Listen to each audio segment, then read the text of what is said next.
Do you believe in ghosts?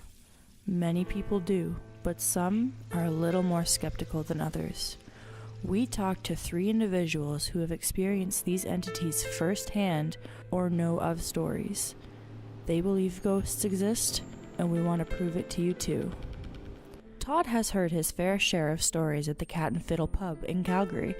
Where and why do these ghosts hang out in certain areas, and what do they look like? We asked him to describe what he has heard, if these ghosts are friendly, and if they help protect the business. This is what he had to say. The entities I've heard that are here, there's supposed to be a lady in a red dress that hangs out in the dart room. She's harmless, just wanders around, I guess. And there's a dude in top hat and tails that hangs out for some reason in the men's bathroom over there.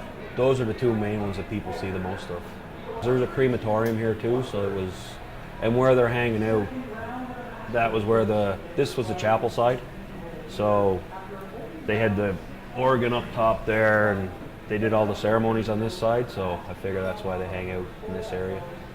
No, their ghosts are friendly. No one's really had any. The only thing, one time before we took over, someone broke in, and I guess the ghost scared him away. Like, you could see on the video cameras, you could see him see something and then run away. But so they kind of look after the bar, I guess. Next, we asked Todd if he had people experience encounters here at the Cat and Fiddle.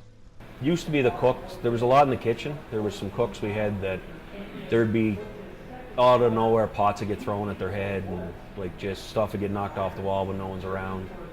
The old bartender, we used to have a bulkhead over the bar, so glasses were hanging down, and there'd be glasses fall off for no reason.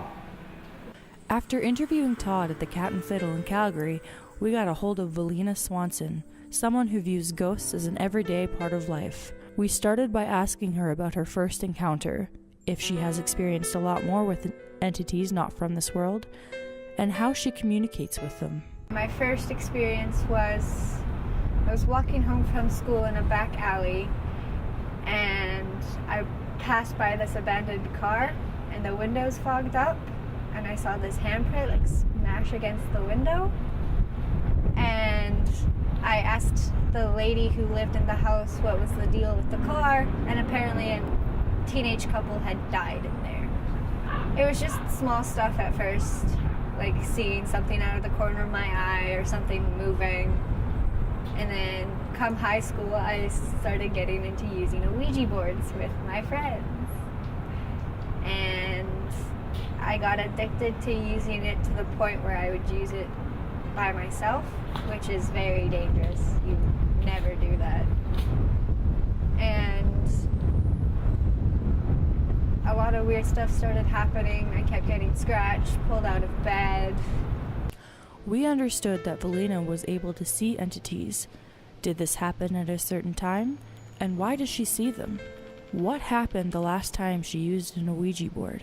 Is practicing the Ouija board in a safe environment important?